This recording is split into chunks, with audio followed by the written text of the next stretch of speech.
who made it.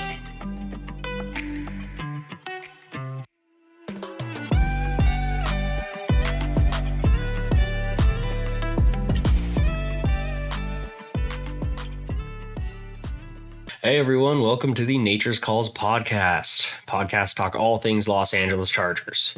With the combine officially under wraps, I want to go ahead and start getting into the combine prospects that we saw perform over the weekend. And more specifically to start, we're going to go ahead with the defensive prospects. There's a lot to go through. It's not going to make it into one episode. So we're going to break it down into the defense today. Hopefully I don't run too long. We'll see. You guys know I have a tendency to get carried away. But yeah, I released a little bit of a snapshot talking about the day one guys and kind of how I felt, but I wanted to do more comprehensive and go position by position here. But anyway, I'm your host, Nature Urban, and these are Nature's Calls.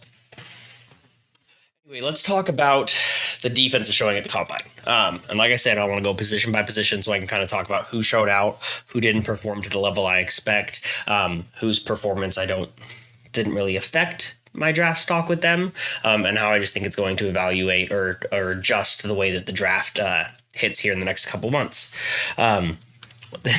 Nice thing, or not so nice thing, but nice thing from a scouting standpoint is that we need everything on defense. I mean, we need defensive end number 2, and that's if you want to consider Morgan Fox a defensive end number 1, and a 3-4 defense. Of course, that's why I'm calling him an end. Nose tackle we could use an upgrade at. I don't think it's something that's a priority given what we have at the position already. Linebacker, we have Daiyan Henley, who's going to have to be LB1 or LB2, so we need LB1 or LB2. And Daiyan Henley, we haven't even seen a lick of football from. So regardless of if we go out and get a free agent, we need someone else who can, if Daiyan Henley can't perform, slide into that role, at least a prospect or a project for someone who can grow into it. We need someone there. So even if we go ahead and go get a veteran linebacker, I just think it's someone that we need to draft and develop. And linebackers tend to make decent special teamers. So I just think it's a role that we need to address in the draft. Outside linebacker / edge rusher. This is kind of confusing because we don't know who we're going to keep as our edges and therefore outside linebackers. The one thing I will say is in Jesse Minter's defense, the OLBs tend to drop into coverage at times as expected.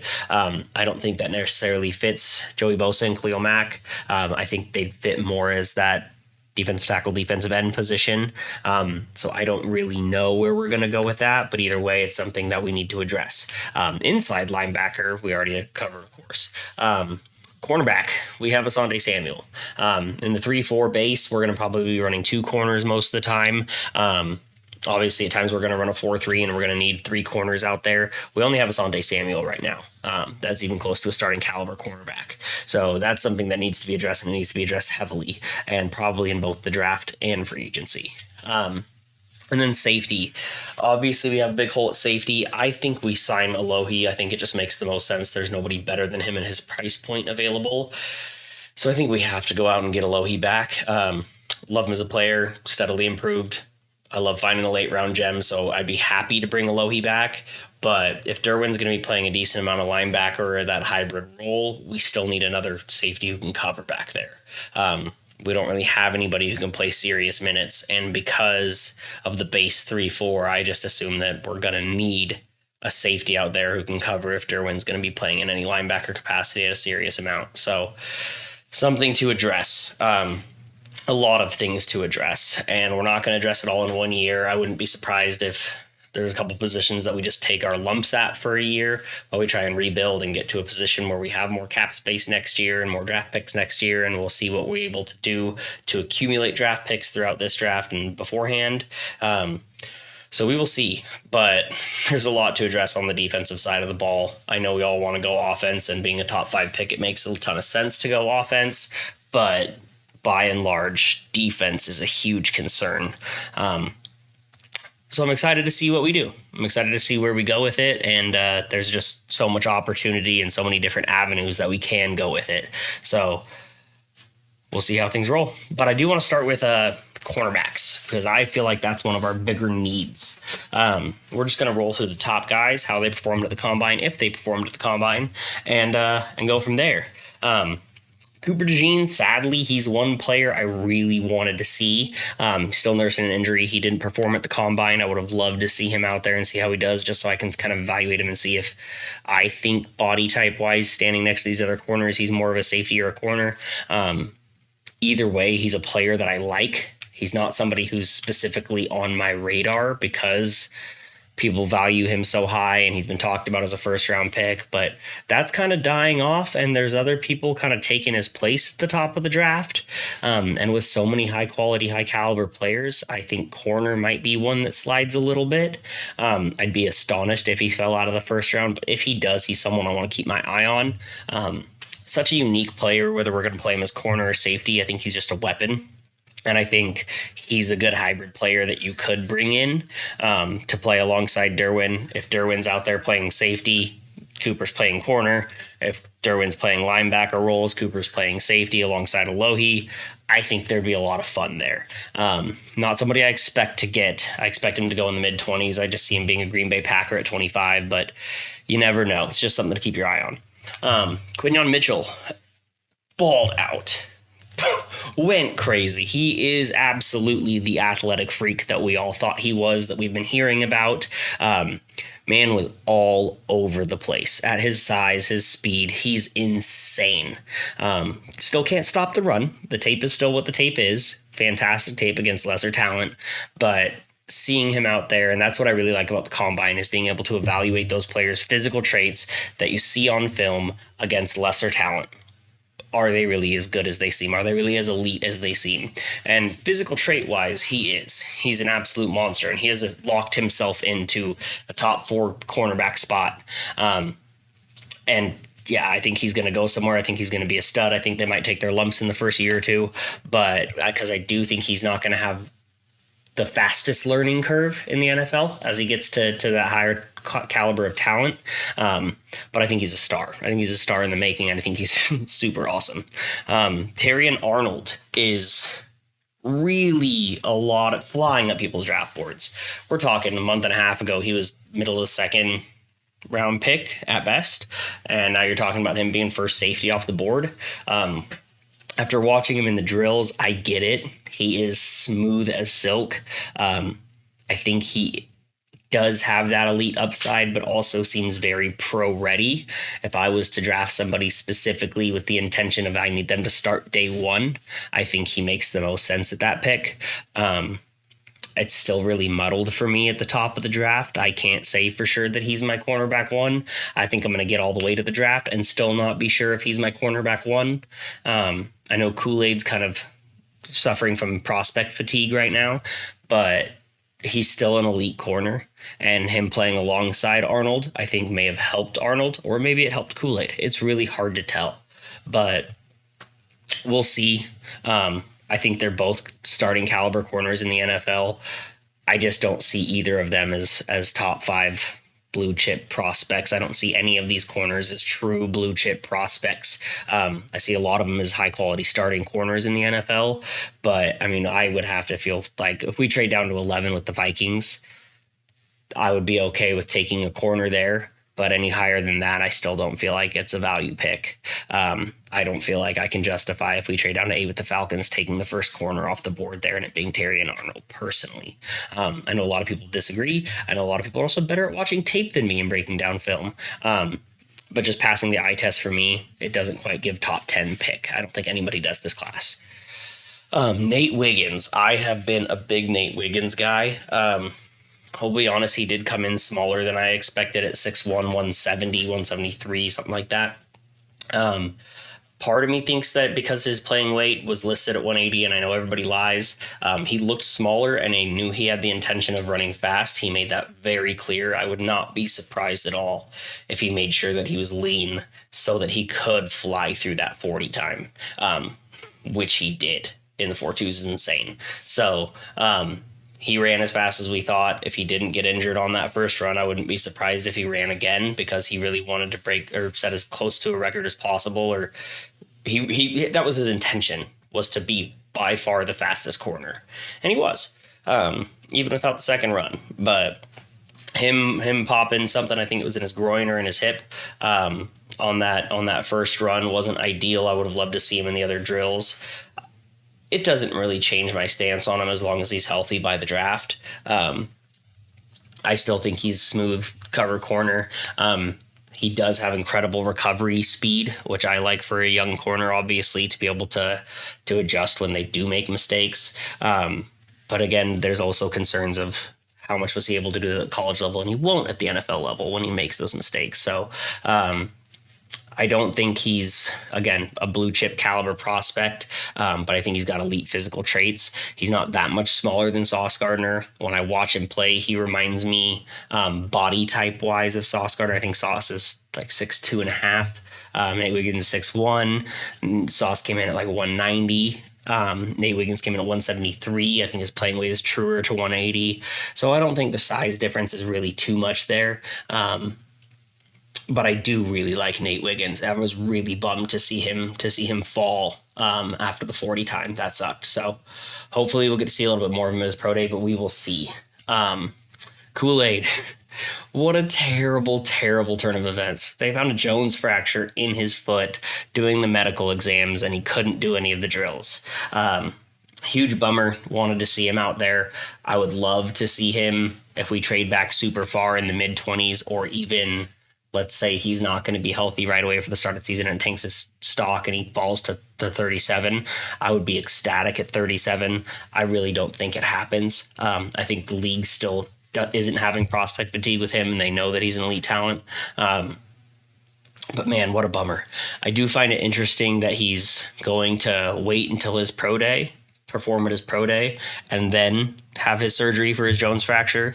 So it appears that he's not concerned about it by any means and is much more concerned about missing out on his pro day. But if it is affecting him at all, and it is a lackluster performance at his pro day, that could lean more into him falling in the draft. So something to keep your eye on. TJ Tampa, the guy most of you, or if you follow me on X or Twitter at all, then you know I'm a huge TJ Tampa fan, and I think that we should absolutely take him at 37 if he's still there. Didn't see anything from him. A little bit of a bummer. Doesn't affect my draft stock. All those other guys are graded as first rounders. TJ Tampa's graded as a second rounder. Mike Sainristil is just off-season darling. Everybody is enamored with Mike Sainristil. And at one point, people were talking about him being a fourth-round pick. And then he showed out in the national championship, and everybody started talking about a third-round pick. Now he's like prospect 51, going in the middle of the second round. I like Mike Sainristil. I don't like him even close to that high of a ranking. I still have him. My grade on him is at like prospect number 87, so he's a third-rounder. So I'd be fine with him at 69. I'd be fine with him. I wouldn't be ecstatic about the pick, I'll be honest. So yeah, and I know a lot of people were really excited about how he looked in his combine performance. The only thing that really impressed me was his gauntlet at the end. I felt like he got comfortable and looked a little smoother towards the end of the combine, but overall, I don't know if I was watching something different than everybody else was, but I thought he looked a little bit choppy. I thought he looked a little bit small. I just don't see him being a true starting caliber corner. I see him as Kenny Moore, who's a really good slot corner, but maybe not that guy. I think his ceiling is Chris Harris, who's a great slot corner, but never covered outside guys. And in a 3-4, if we're putting two receivers on the field or two corners on the field, I don't trust Mikey Sainristil out there to be one of those guys. Not in the NFL level. I'll be in the minority on that. I'm okay with it. That's how I feel. Some of this second, third-ish round guys, Kamari Lassiter, Kyrie Jackson, I thought they looked the part. They didn't blow me away. They didn't let me down. They were exactly how I thought they were going to look. Kamari Lassiter, I feel like, honestly, looked a little bit more NFL ready than Mike Sainristil as far as physicality and body type, judging between his tape and how he looked at the combine. But yeah, I'm not in love with any of the prospects. I like them. I like them a lot more as third-round picks than second-round picks. Denardo Green and Jarian Jones, both looking like really solid third to fourth round picks. I think this is where you start hitting that bridge of they might be able to start for you. They might not. I really like Renardo Green. Darian Jones, not quite as much, but solid players. Just someone that you want to have someone ahead of them. You'd have to sign a vet free agent for them to be play behind, and then let them take the reins in year two. I think they get quality playing time as a rookie, but I don't think they get to take that starting spot if there's only two corners on the field. Chris Abrams-Draine, someone I've been high on as a mid to late round pick, looked as advertised, was really fast, way faster than I thought he played, which is something to keep in mind. I didn't think his game speed was as fast as he looked out on the field on Combine, but really solid overall player. And then Max Melton. Oh my God. Just smooth as silk, super athletic, super fast. I've been buying into the hype. I watched some of his tape, a good amount of his tape. Grades out super well. I was into it. It's Rutgers. We'll see. He looked like a freak. Like, he just went from surefire 5th round pick, maybe a 4th round pick, to could be taken as early as the 2nd, probably taken in the 3rd. So Max Melton falls jumping all over it, but at the 106, I doubt he's going to be there anymore. A couple guys that did disappoint me.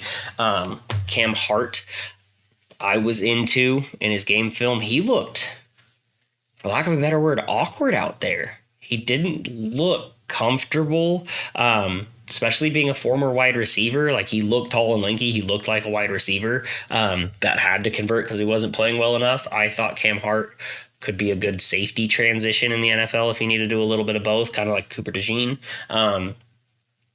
I wasn't impressed. I wasn't impressed with his fluidity. He didn't look smooth. He didn't look natural in the position to me. I didn't, like, maybe he'll get better over time, but that's not, if it was me, I wouldn't take that pick. Kalen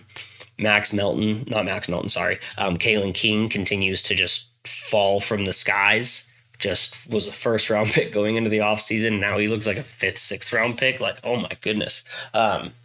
Looked terrible out there. Dwight McLaughlin was a guy that, out of Arkansas, was a guy that I liked his tape. I liked his as a late round guy, as like a 5th round, 6th round guy. Thought he'd be a good, solid project guy who could develop. He didn't look good. I thought he looked choppy. His hands looked bad. That was kind of one of my sleeper guys, and I'm now fully sleeping on him. But what my late round darling is still Kamal Hadden, out of Tennessee. Was a walk-on or a low-star recruit and just worked his way up every single year, performed better every single year, got more playing time. 6'1", 197, so he's NFL size. I want to say he's a true senior, not a redshirt senior. But yeah, I think if you get him in the 6th round, 5th round, late 5th, I'm all over it. I think he is not starting caliber and would take his lumps if he had to get serious playing time this year. But by year 2, a legitimate starting caliber corner, which I know I'm not like singing his praises over here, but like, that's what you want in a 5th, 6th round pick. That's what you're hoping for. So that's still my guy. Yeah, and that's my corners. Like, there's a lot. That's the longest list we're going to go through, I promise. That took a while. But yeah, there's a lot of corner talent. There's just, it's hard to find the fit in the draft for what fits us. Like I said, if any of those top guys fall, but other than that, it's just TJ Tampa for me. And then, like, 2nd round, we're too high for most of those other guys. 3rd round, we might be too low for a lot of them. Kyrie Jackson maybe falls. I don't know if that's where I want to go with my 3rd pick. And then you start looking into the later rounds. And so that's where, like, Kamal Hadden really has been stuck in my mind, is because I think that just might be the position that we have to go. That being said, if we trade back in the 1st, that's a completely different story. Pick up a ton of extra picks in other trades, different story. So we will see. Safety, we'll just stick with the secondary. Let's talk about some safeties. Javon Bullard looks solid, didn't look anything fantastic. I like his tape more than I like his combine performance. And that's kind of the theme with all of the safeties. Tyler Nubin, I thought, looked really solid. I think he's going to get some playing time as corner as well. He's an interesting prospect. He's taller. He's a little bit leaner. But ran well. Jaden Hicks had a big improvement. Safety out of WSU. I wouldn't be surprised if he climbs up people's draft boards. Still not somebody that I'm necessarily targeting. Cam Keenshan's another top safety guy. Nothing too crazy. Big surprises though were the Utah guys. So Sione Vakai, everybody thought that, if I'm saying his name right, who knows? Don't get mad, Tyler. But yeah, Sione Vakai was moderately impressive. I thought his athleticism went crazy, but Cole Bishop, oh my goodness, just looked like an athlete out there. I'm white, but man, those white boys this draft, we had some white boys bowling out at this draft, at this combine. Cole Bishop was going crazy. So I think he's somebody that would be a nice target for us if he falls. However, I think his performance was probably too good for us to realistically have him fall that far. Like he might be a 3rd round pick now instead of a 5th, 6th round pick. So if he does fall, somebody I'd be interested in as a project, who could really get out there. He's just got the athletic traits that we're looking for, but not something I'm holding my breath on. Let's get past safeties pretty quick. Not one of my biggest concerns for the Chargers. Linebacker is, and I don't see a legitimate solution in the draft for us at linebacker. Been a big Peyton Wilson guy forever. Injuries were the concern. Injuries have all cleared. He ran a 4.44, looked wildly athletic out there. Just looked great.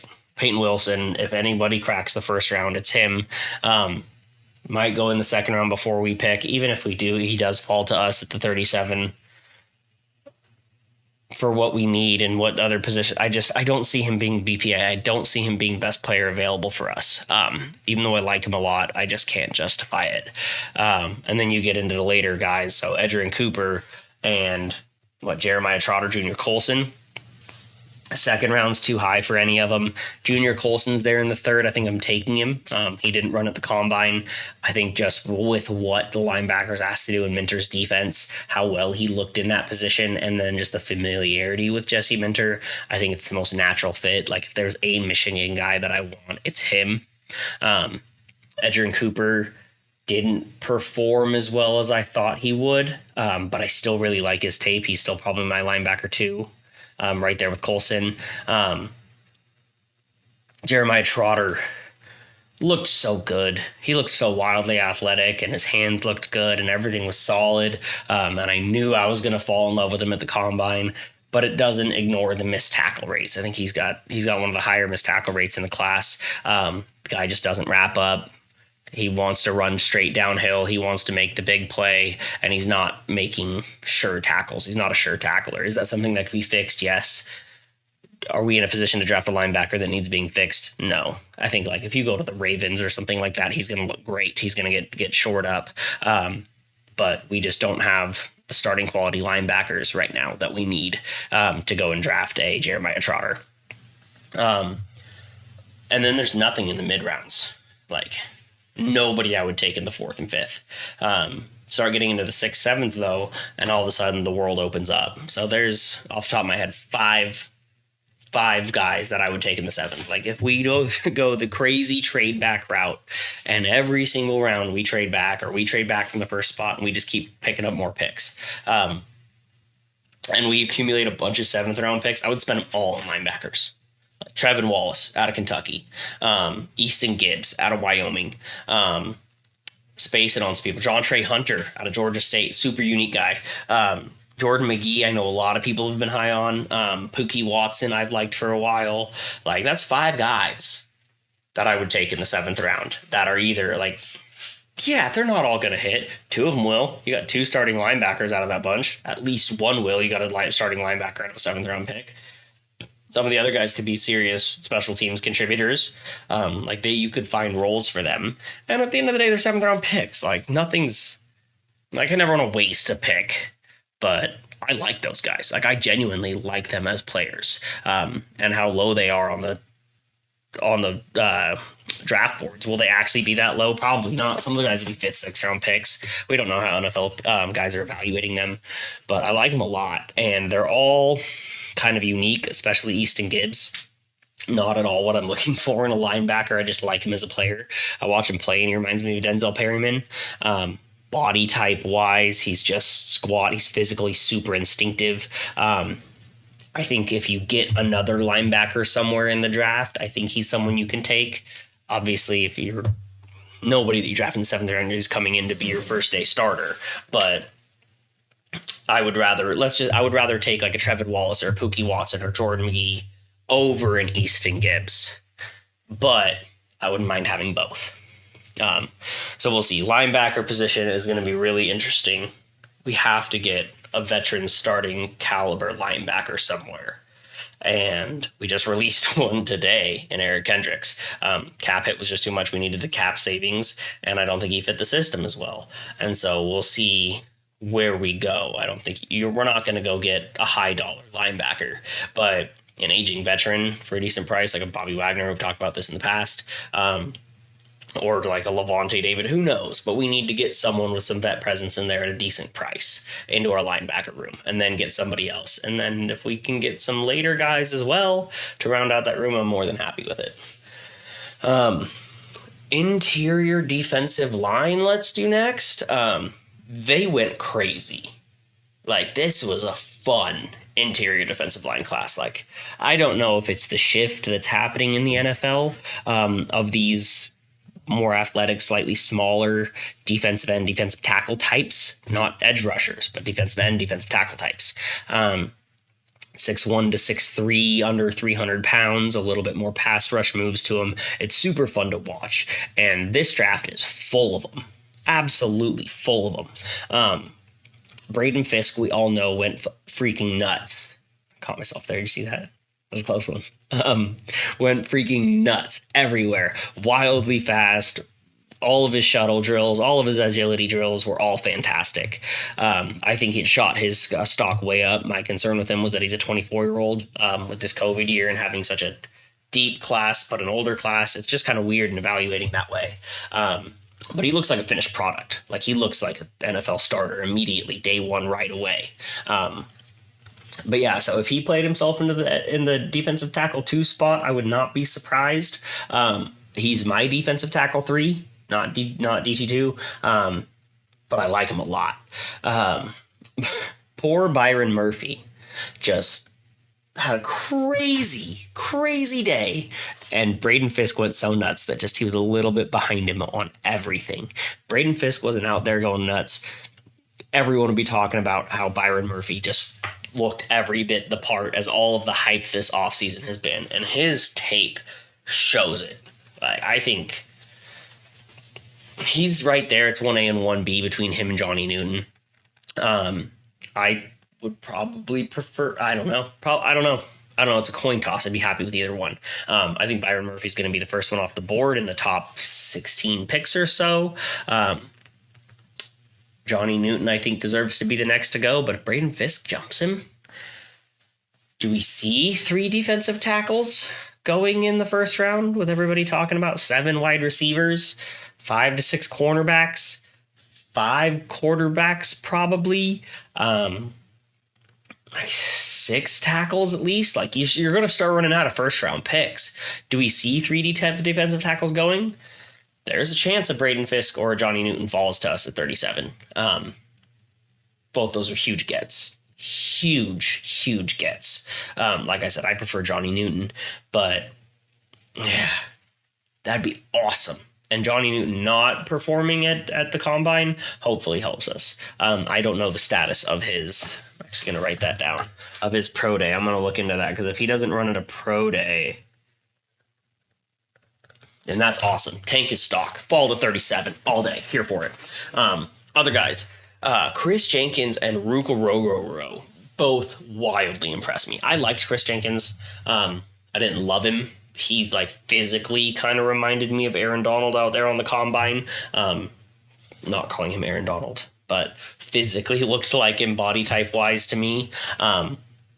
Looked like a stud out there. Looked like a bona fide top 2 defensive tackle in most classes. But this one's just so deep and so fast and so athletic that it just kind of fell back. but definitely a Michigan guy. I would not be mad if he ended up on our team. Ruka was a huge surprise for me. I did not think he was going to look that athletic out there. Looked like an absolute stud, monster in all the agility drills for his size. Crazy. Brandon Dorless. I know he ran fast. Everything else wasn't super impressive to me. A couple weeks ago, I had him. 2 weeks ago, I had Brandon Dorless above Chris Jenkins and quite a bit above Ruka Rororo. And they're definitely still in that cluster to me, but I think Brandon Dorless is the third of the bunch. And I wouldn't take him with my second round pick. So we'll see where things fall. Tavondre Sweat looked exactly how I thought he would, like a freakishly athletic, gigantic human. As I talked about at the beginning of the video, I think we need a defensive end in a 3-4, so we don't need a nose tackle as much is my concern. I think he'd be a good pick, but I think he's going to be a better pick for somebody else. I just don't think he fits for what this scheme is trying to do. And I mean, combine testing doesn't alleviate my concerns of his conditioning and what he's able to do with that size long term. And I mean, yeah, he ran the super fast 40 and some of his other drills were really good, but also he looked like he was wearing down towards the end. And I get it. Big man shouldn't be asked to do all of the things that he was doing out there. And he was really trying to compete in those agility drills, but he looked gassed. And I just, at the end of the day, I think he's going to be a great player. Just don't think he fits us. Michael Hall Jr. did not perform. He is still my perfect fit guy, and I think because we had such a good showing from everybody else, he could fall. Where, though, is the question. I don't think he falls to 106 in the top of the fourth. He's definitely probably going to fall to 69 in the third, but is that a reach for him? I don't know. Perfect world if we let go of Khalil Mack. If we do, or any type of trade to end up in the 90s, I think he's there. I would love that, the 80s to 90s. I know Detroit has an extra third round pick and they have a 92. So maybe that spot if we trade Khalil Mack to them. It's a crapshoot either way. If Johnny Newton doesn't fall to us in the second, we decide not to pull the trigger on Chris Jenkins or anything like that, Michael Hall is still my guy. I think he's a perfect combination of size and speed and athleticism, and he's good against the run. And I just think that he's the best value at defensive tackle in this class. A couple other people to touch on. Dwayne Carter was a mild disappointment to me out of Duke. Big, powerful pusher, mover of people. Didn't see finesse from him that I hoped for. Leonard Taylor's a guy that I've been high on in the past. Again, didn't see any finesse from him. He was someone I was really high on. I think he's like 21 years old out of Miami. It just, again, didn't pop off the page for me. And again, these aren't too much different than my pre-combine rankings. It's just footnotes to add in and things to bank. If there's anybody who improved their stock the most from the defensive tackle class, I think it was Mekhi Wingo out of LSU. Just looked like he was keeping up with everybody in all the agility drills. And maybe I just glanced through his tape, but like I just pulled up some LSU highlights and was looking at positions. Like I looked at him, but I didn't go pull up an all 22 or anything like that. I'm going to, because he looked crazy. Like he looked starting caliber. Like he looked solid. So I would have to compare that to what his actual game tape says and see if I was just falling in love with his physical traits. And he doesn't actually know what to do on the field. I'm not sure, but guy that I was not on my radar and now is as one of those mid to late round defensive tackles, like fourth, fifth. If he falls that far, we'll see. But yeah, overall, just very impressive defensive tackle group. Just from an athleticism standpoint. And I don't know if it's like a Chris Jones, Aaron Donald changing of the guard and people seeing what defensive tackles are and people are switching it up, but it's definitely not my father's defensive tackles. Like those are 6'5", 360-pound men. That was what you wanted, to just be a physical presence on the line. That is, the NFL has changed.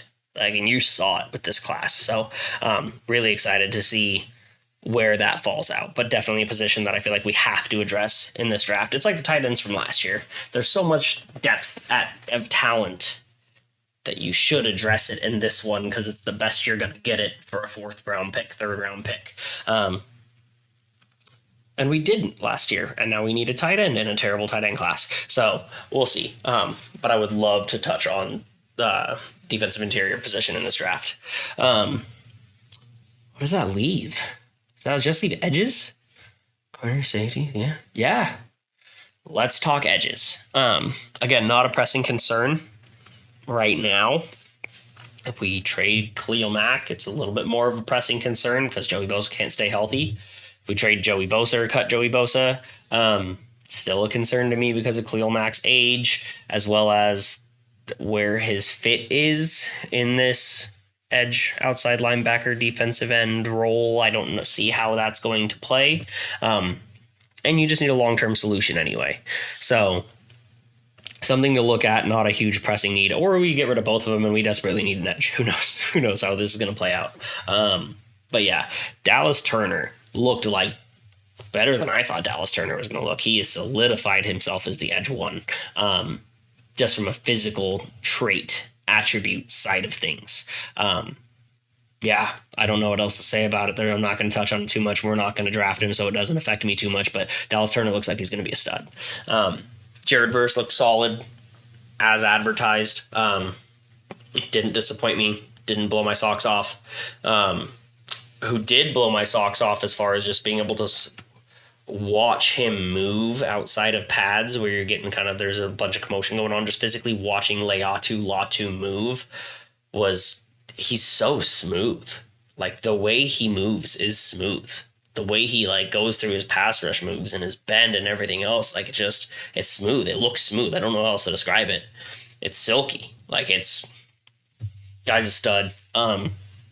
If for the Chargers, he's my edge one. I think Dallas Turner's the overall better prospect, but Latu's got just better coverage skills. I feel like he's got better instincts for the game. All I see is him doing workouts and things like that, which makes me hope that he's like a grinder and would play well. I mean, the guy came back from dying from being medically retired on the football field and loved football so much that he came back anyway, and now he's going to be a first round pick, top 18 pick for sure. So yeah, if we trade back into the mid-teens, I think Latu's the guy just because I like him so much. But whoever gets him is going to be thrilled with him as a player. I think he's going to be an absolute stud in the NFL. Again, not the biggest, strongest guy, just a technician,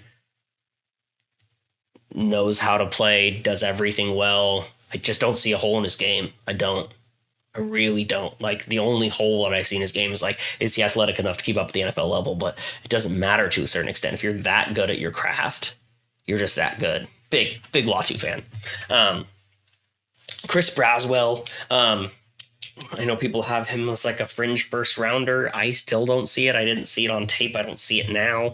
He's a weird tweener role of a linebacker edge, which theoretically would be good for us. But I don't see him as a first round talent. Second round talent I do, but I'm not sprinting to the podium to put that ticket in. Chop Robinson, flying. Exactly what I thought he was going to be. Like, wildly athletic, show out at the combine, improve his draft stock. Still can't cover in coverage, can't drop back. Smaller body type, don't know if he's going to hold up at the NFL level with those short arms, shorter body type. Like, yeah, he's physical, but I haven't seen the finesse and the moves that make me think he's a surefire pick at the NFL. I really wouldn't be surprised if everybody gets excited about it and he's the bust of the draft, just because I can't see his fit. I could be totally wrong. Still like him, but he feels like a high ceiling, high floor guy to me, or low floor, sorry, high ceiling, low floor guy. And I wouldn't be surprised if that floor is very low. But yeah, Adisa Isaac, a guy whose tape I liked, Chop Robinson's teammate on the other side of the line. I've always been concerned about how much attention he got because Chop. Either way, he didn't he didn't blow my socks off. Still like him as a player. I don't like him at 37, I don't think. Yeah, somewhere between 37 and 69. Like if he's there at 69, obviously it's a no-brainer, but he won't be. Probably have him somewhere in the 50s. Darius Robinson, guy a lot of us are getting excited about. I think he looked as advertised. He didn't really inflate his stock much to me. I think his versatility along the defensive line is really fun and how you could use him. But yeah, I mean, big guy, looked like a big guy, looked like a guy who was still learning his position a little bit because I knew he's newer to edge. But either way, he's an asset on the line. I just don't see first round talent out of him. I see second round talent for sure. I would take him over Adisa Isaac at this point, but I just don't see first rounder. I don't have that grade on him. Braylon Trice, I feel like he might have gotten hurt a little bit. He looked off, and I would have to look into it if he was already injured and he was just trying to play through it or what. But I didn't see anything happen. But he definitely in the second half of all those drills looked a little bit hobbled. If he falls, he's still a player I like. Marshawn Kneeland out of Western Michigan. I thought he was solid. I thought he was impressive as a mid-round guy, but my guy is still Muhammad Kamara. I do like Austin Booker out of Kansas. Forgot to mention that. But Muhammad Kamara has been my guy, will continue to be my guy. If we're picking at the 106 spot and he's still there, I think that's a no-brainer. He's good in coverage. I like his body type for the position. I think he could drop back. I think he's a perfect fit alongside Thule and in Minter's defense. I think he's the poor man's Laiatu Latu. You don't get Laiatu Latu, you want Muhammad Kamara. I think he's smooth, man. I think does everything well. I don't think he does everything great. I do see holes in his game.